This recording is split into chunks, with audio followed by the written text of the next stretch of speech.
Seorang guru memberikan tugas kepada siswanya untuk menuliskan 7 keajaiban dunia. Malamnya sang guru memeriksa tugas itu. Sebagian besar siswa menulis demikian. 7 keajaiban dunia. 1. Piramida di Mesir. 2. Taj Mahal di India. 3. Tembok besar di Cina. 4. Menara Pisa di Italia. 5. Kuil Angkor di Kamboja. 6. Menara Eiffel di Prancis. 7. Candi Borobudur di Indonesia. Lembar demi lembar memuat hal yang hampir sama.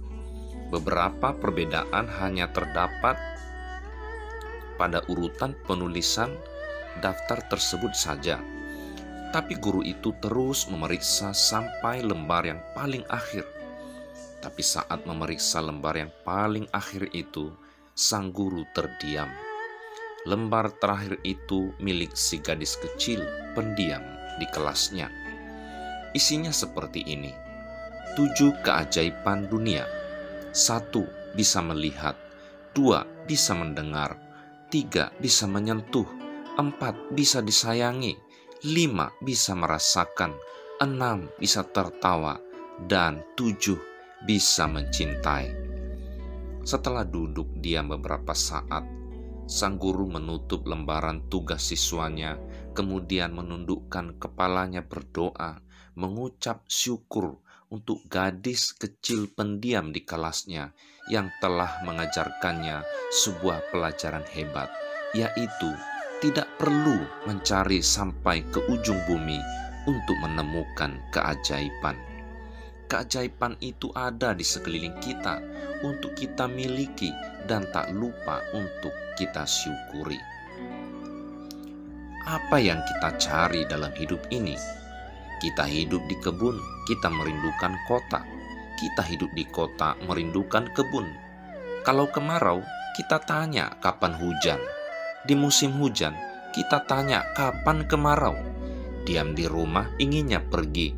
Setelah pergi, inginnya pulang ke rumah. Waktu tenang, cari keramaian. Waktu ramai, cari ketenangan. Ketika masih lajang, mengeluh, ingin nikah.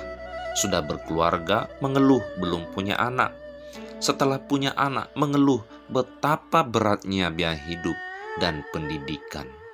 Ternyata sesuatu itu tampak indah karena belum kita miliki.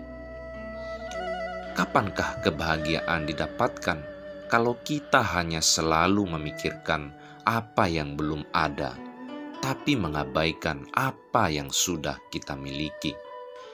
Jadilah pribadi yang selalu bersyukur dengan rahmat yang sudah kita miliki. Mungkinkah selembar daun yang kecil dapat menutupi bumi yang luas ini? Menutupi telapak tangan saja sulit. Tapi kalau daun kecil ini menempel di mata kita, maka tertutuplah bumi dengan daun. Begitu juga bila hati ditutupi pikiran buruk sekecil apapun, maka kita akan melihat keburukan di mana-mana.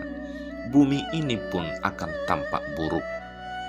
Jangan menutup mata kita, walaupun hanya dengan daun yang kecil. Jangan menutup hati kita dengan sebuah pikiran buruk, walau cuma seujung kuku. Syukurilah apa yang sudah kita miliki sebagai modal untuk memuliakannya. Karena hidup adalah waktu yang dipinjamkan dan harta adalah berkat yang dipercayakan. Dan semua itu kelak akan dimintai pertanggungjawabannya. Jadi, bersyukurlah atas nafas yang masih kita miliki. Bersyukurlah atas keluarga yang kita miliki. Bersyukurlah atas pekerjaan yang kita miliki. Bersyukur dan selalu bersyukur di dalam segala hal. Segeralah berlomba dalam kebaikan. Disitulah terletak kebahagiaan.